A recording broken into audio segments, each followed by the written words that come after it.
Yeah, hope that you could able to see the screen. And today I'll be beginning the class just because you have already attended the orientation program. And I will not go through the syllabus, but I would just try to bring out certain points that is really required for us to get into this.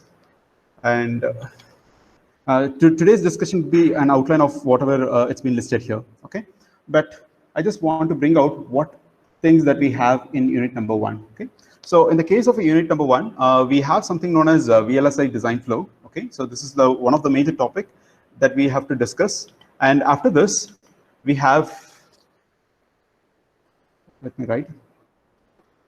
So this would be our subtopics under this unit number 1.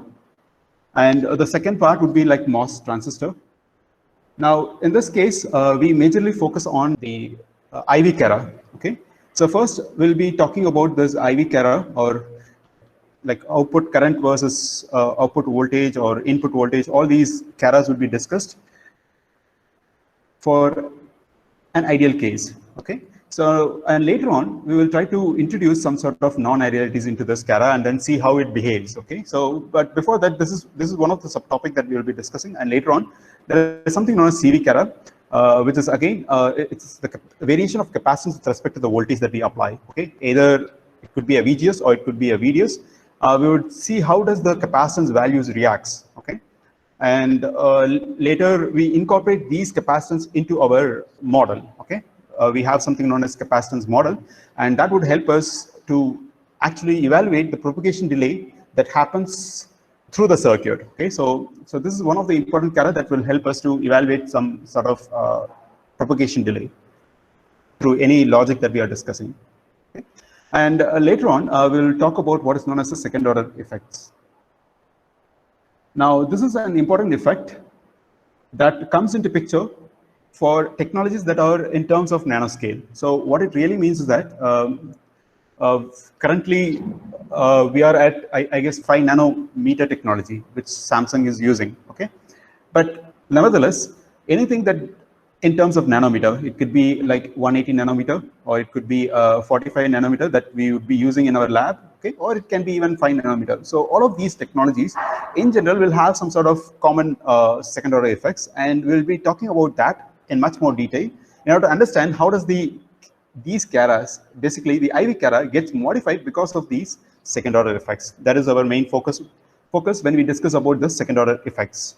And after then, we'll be talking about the third important topic, which is the DC characteristics of the inverter. Now, in this case, I will be discussing about two different type of circuits. One being a simple NMOS inverter. So this discussion would actually help you to understand like how the transistors, different regions of operation comes into play when you vary the input voltage, is what we would be discussing. And we would adopt this discussion onto what is known as the CMOS inverter circuit.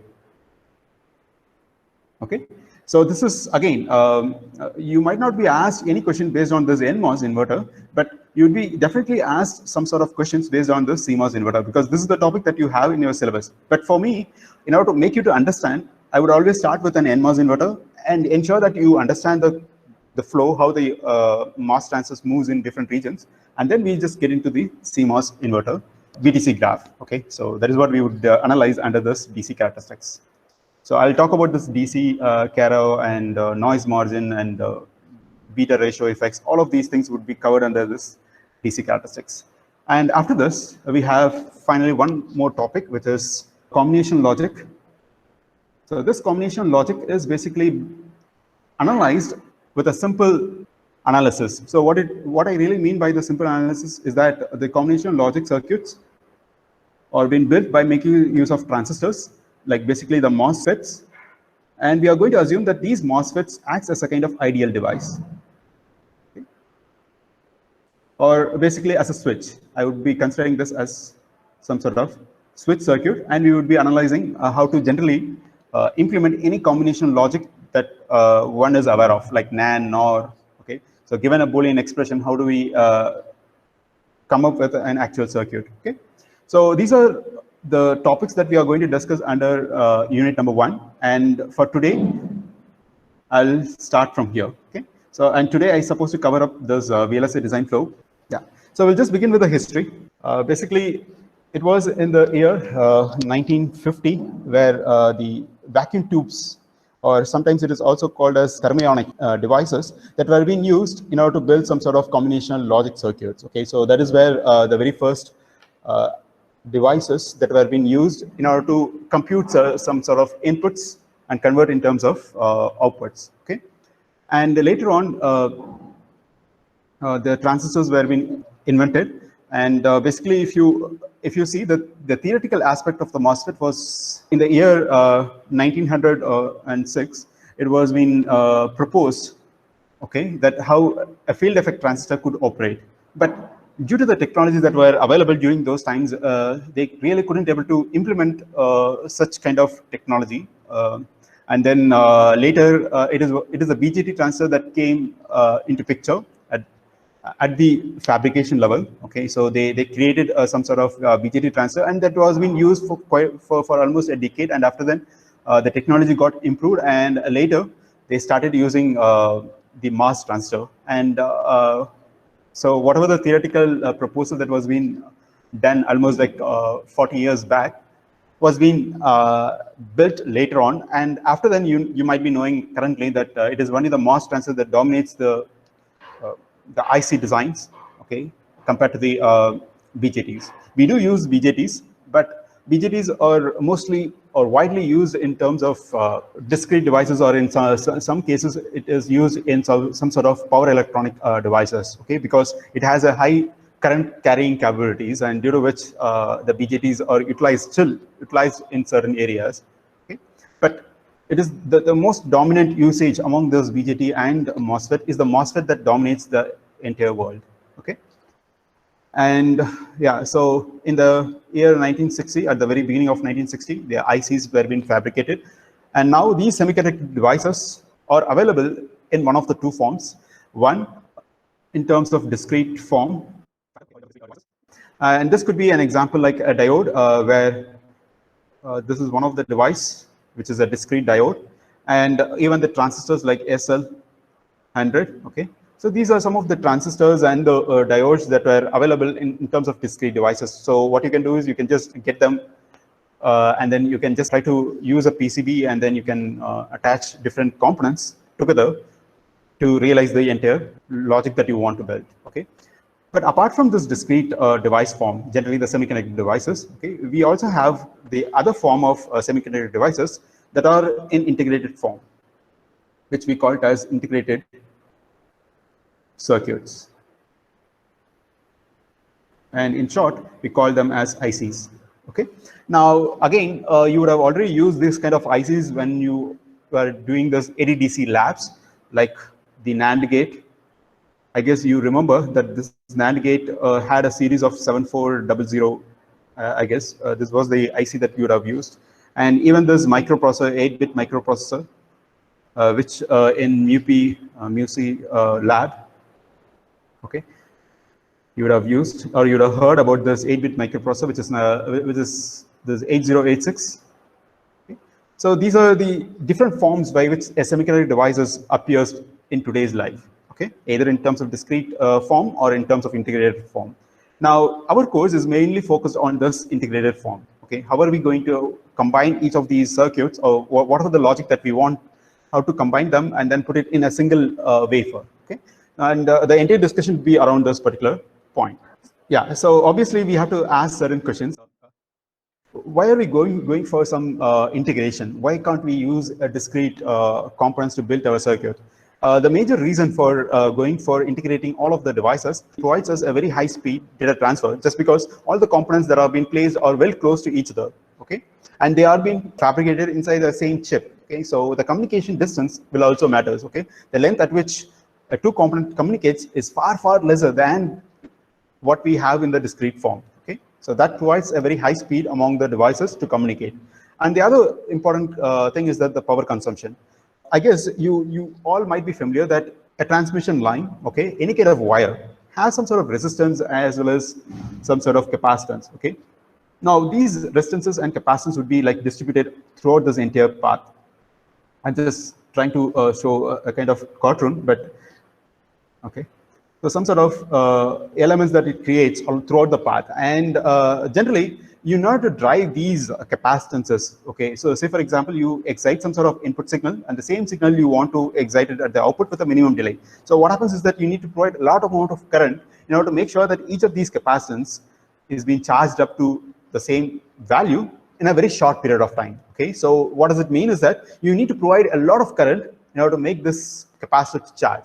So I guess you might be familiar with the concept of fast charging. Okay, so fast charging is nothing but it's ultimately ending up providing some sort of huge amount of current than compared to the normal chargers. Okay, so that is how we could able to charge up our battery very fast. Okay, so when we go for integration, what happens is that, as I said, the length of the wire becomes shorter, and all of these resistances and the capacitance, when you lump them, they all become small. And due to which in order to charge up those capacitances, which are very small, it requires very less power for us to transmit. Okay, and again, not only with respect to the path, one can also talk with respect to the capacitance that are associated with the transistors as well. Okay, so anyway, we'll not talk too much about it. It's just a theory. And the next most important thing is the footprint. So what I really mean by the footprint is the space that a particular logic can occupy. Okay, say for example, you could think about implementation of a kind of smartwatch, okay, using discrete device. So what would happen is that you cannot wear it on your hand. That would be the ultimate result, right? Because it requires a breadboard or some sort of PCB board, and wherein each individual component has to be connected, and wiring has to have, and lot many things has to be taken care. And each of these components are very bulky than compared to what you really might have inside your ICs. Okay, so when I say footprint, we are talking about the area that a particular logic occupies. Okay, it could be an SRAM kind of logic, or it can be a microprocessor or ALU kind of logic, whatever it is. Okay, so or a DSP kind of logic. All of these logics, when you put in an integrated circuit, it becomes small, and that's where we could actually go for some sort of wearable devices. Okay, so we need a small footprint, and that is only possible through this IC technologies or integrated circuit technologies. And again, reliability is again an issue. So what happens when you compare your circuit with a PCB board, and you have the same similar circuit or same similar logic being realized in an IC? So obviously, the PCB board has a lot of wear and tear, just because all the components are being popping out of your PCB board, and due to which what happens is that when you take off from one place to the other place, there is a hell lot of possibility that these devices can tear off from the PCB board. Okay, so actually the reliability becomes low in the case of a discrete device, but when you go for an integrated circuit, the reliability becomes much higher, just because of the reason that we are doing some sort of planar technology. I'll talk about all this planar technology, and nowadays we are using some sort of 3D technologies that is completely a different beast of integrated circuit concepts. But we will be restricting ourselves to the planar technology, where different parts of our devices, in terms of transistors, it can be mostly in terms of transistors or in terms of routing. It's all being done in terms of planar level, like layer by layer. Okay, so when we do in such kind of method, it leads us to some sort of high reliability. Okay, so the device will not go waste within a year. It will last many years that comes out. Okay, and again, it leads us to the lower manufacturing cost. So these are some of the reasons why we move from a discrete device to an IC technology. Okay, so if you see, VLSI is basically some sort of implementation technology to implement any type of electronic circuits. Okay, so these electronic circuits can be digital circuits. Okay, or it can be something like analog circuits like amplifiers or op amps, or whatever it is. Or it can be even a mixed mode like ADC, DAC. All of these circuits can be realized in an IC. Okay, and in this particular course, we'll be concentrating only on this type of circuit, how this digital circuits can be realized onto our IC, and our main focus would be on this. Okay, we will not discuss any of these other implementations when we discuss about this VLSI, or basically the digital VLSI design course. So as you could see that almost everywhere you see that our VLSI technology exists. Okay, it doesn't leaves out anything. Yeah. So now one could actually classify this IC technology, because as we know that as we keep moving to lower and lower technology nodes. So when I say technology nodes, I'm talking about the technology at which we are working. So sometimes I used to refer this as technology nodes, or sometimes just the technology, or sometimes you would have heard even during the orientation class, there is something known as PDK. Okay, so these are some of the terms that are being used in order to actually talk about a particular technology. Now, when I say 180 nanometer technology, now what it really mean by this 180 nanometer technology? This is nothing but when I take a MOS transistor, because as I said before, it's the MOS device that dominates the IC technology, and we always refer a technology to the MOSFET. Okay, and this MOSFET, we know that there exists a channel. Okay, I have to talk about these things, but as of now, let me talk about the enhancement type MOS transistor. Okay, I'll distinguish what is the difference between enhancement type and depletion type MOS transistors, but as of now, we'll just focus on this, and we would be having some sort of P-type substrate. So there exists a kind of channel beneath this particular source and drain. Okay, I guess you people are familiar with the source and drain terminals, and this would be the gate, and I can use this as my source and this one as my drain. And let me use a different color. And there exists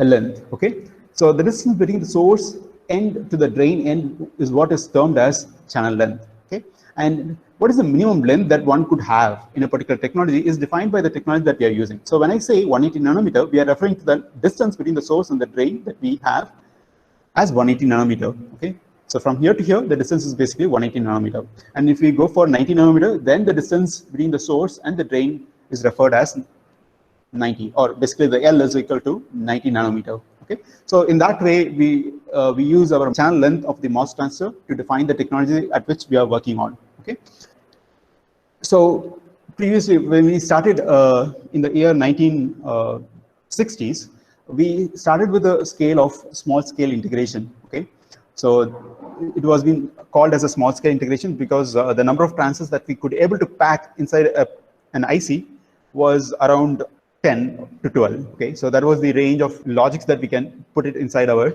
wafer.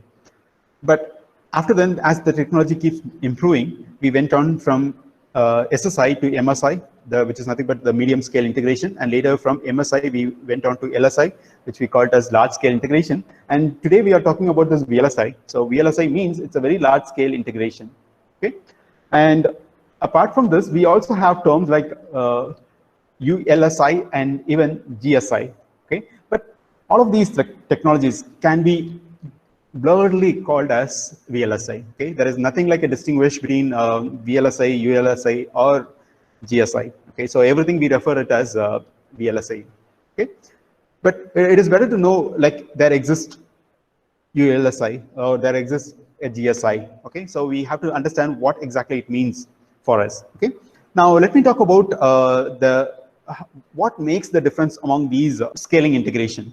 Okay, so in the case of SSI, if you see the number of gates per chip, okay, so in a particular wafer, the number of gates that we can have is basically less than 12. Okay, but when you take the number of transistor counts, it ranges from 1 all the way to 100. Okay, those are the number of transistors that it can hold. And when you see what type of applications those SSIs were used for, you could see that they are used to build all this 7400, which is nothing but the NAND gates that you have used. They're like logic gates and op amps. Okay. So these are some of the structures that were being built in SSI technology. Okay, and when it comes to MSI, the range of or the number of transistor counts that you have inside a particular IC will range from 100 all the way to 1000.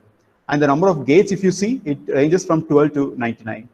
Okay, number of gates, and usually those will be some sort of memory devices is what was being built. Okay, so in this case, like registers and filters were being utilized in order to build these kind of structures. And later, when we spoke about this microprocessors, it all belongs to the VLSI technology, basically the 8-bit processors like 8086, and even the data converters. Okay, they were being built under this VLSI technology, where you have a count of 1,000 to 20,000 transistors, and when you look across the number of gates, it was around 1,000. Okay, and in the case of VLSI, we will have a range of transistor counts ranging from 20K to all the way to 1,000K. Okay, so that was the range. And if you see, so I would have somewhere around 10,000 gates per chip. Okay, and those are the times where we were talking about processes like 16-bit and 32-bit process that were being used using this VLSI. But nowadays, we know that we are using 64-bit processors and sometimes multi-core processors. And all of these processors actually belongs to either VLSI, which is known as ultra large scale integration, or GSI, which is known as giant scale integration. Okay, and these are the some of the numbers which are quite high. Okay, and as we move from the previous technology to all the way to GSI, what we are currently right now, the technology scale also matters. Okay, the technology at which we are working also reduces, which means that in order to build this VLSI, probably 180 nanometer or even higher than 180 nanometer would have been used. Okay, so whereas when you just see here, comes down to all the way to a technology which is of 5 nanometer or even 7 nanometer technologies are being utilized. So these are some of the classifications of ICs that I just want to bring up to you in order to talk about it. And next comes the Moore's law. Okay, so this is one of the important law that I just want to show to you, just because Morse is Jordan Morse is basically is an Intel founder, and he made an observation. He found that the transistors at which it was getting scaling down, he made a prediction. Okay, the prediction is that the number of transistors, so this hash symbol is basically represents the number. Okay, the number of transistors per square inch on an integrated circuit actually doubled every year. Okay, so this was his prediction, because it was during those 1965s the scaling was drastically happening. But after then, the phase at which the scaling that was happening was slowed down, and later they remodified the prediction as Moore's law. Okay, and they said that the number of transistors per square inch actually doubles approximately every 18 months. So which means that every 1.5 years it gets doubled, and this we call it as a Moore's law. Okay? But now what is happening is that the phase is almost gone away. Okay, now the prediction nor the Moore's law is not at our hand actually, just because of the physical limitations imposed by the technologies that we are working. Okay, we couldn't able to scale down to nanometer, because all the atoms that we have are around in terms of nanometers. Okay, what happens is that one cannot use something what we learned in our normal physics. Okay, so we have to talk about quantum mechanics and stuffs in order to talk about all this physical limitations that exist when we try to have a characteristics that we wanted. Now, when these physical limitations comes into picture, the IV Kara or the CV Kara that we have discussed for technologies which are more than 1 micrometer doesn't happens the same way when we shrink down the channel length. Okay, so we are at the scale of atom levels, and due to which there are a lot of other effects, like not the nominal classical physics that plays a role, but here it's all the quantum physics that plays a major role, and due to which a lot of things becomes so complicated that one cannot actually analyze the behavior of charge carriers inside a particular medium. Okay, so that becomes too complicated, and even at the fabrication, okay, leave about the mathematics that lies behind this particular technology, but even to fabricate such lower technology, the fabrication cost is so high that you don't have a particular fabrication setup in order to create such kind of technologies for us. Okay, so due to which basically the Moore's law is almost like becomes flat. It's not being used. Okay, And maybe I would be stopping my discussion, probably the VLSI design flow, which I supposed to start today. I think I have just 5 more minutes. I don't think it is possible for me to discuss about this particular topic as of now. Maybe on tomorrow's class, I'll discuss about this ASIC flow, which is an important flow, wherein I will talk about a lot about it in the next class. Okay. Sir, I have a Yeah. question. So since Moore's law is becoming slowing down Yeah. and it's almost reached this limit, what impact will it have on the industry? Like, will the industry become stagnant, or how is it? No, the industry is moving in a different direction. Like if you really see, what they are doing is they are talking about nanoscale technologies, wherein instead of scaling down whatever the logic that you have, they are doing the other way around. Use the atoms arranged in such a way such that you are trying to get a desired effect. This is known as bottom-top approach. But what we are following all these days is top-down approach, wherein we scale the transistors, and as it shrinks down, the technology was being kept, and even the MOS technologies that we have, like source, gate, drain, all of these terminals, or basically they were using only the MOS transistor structures in order to build it. But now, if you see, it is no more MOSFET. We be using even FinFET, which is again, it's a kind of field effect transistor, but the structure by which we are trying to realize this MOS behavior is being changed. Okay, the VLSI technology has got modified. So this is one way. This is a classical way of approaching, scaling down the sizes of the channel and then moving down. The other one is the bottom-up approach. And people are actually like, basically the research is going on this particular bottom-up approach, just because they know that there is a particular limit by which one cannot use any lithography to shrink to define the patterns. We will talk about all these patterns and all those stuffs in maybe in the unit number 5. But people are going for this bottom-up approach as well, wherein you use the atoms and you try to arrange them in such a way that they behave in the desired way that you want it. Okay, and there is something known as single electron transistors and stuffs. Okay, so these are some of the fascinating topics when you take under VLSI or any kind of technology that we are currently working. There is the one thing that I could quickly remember: single electron transistors, and there are lot many other things as well. So this is the newest way at which the approaches are moving on. And if you see, rather than moving charges, there is something known as photonic integrated circuits.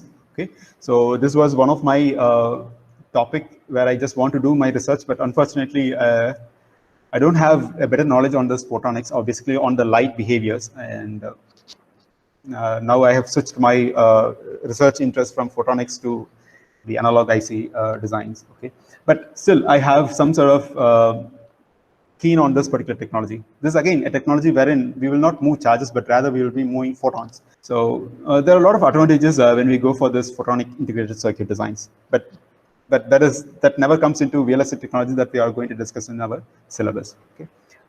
Yeah. So hope I have answered your query. Yes, sir, got it. Yeah. Okay. Yeah. So let me end my session. Thanks for attending.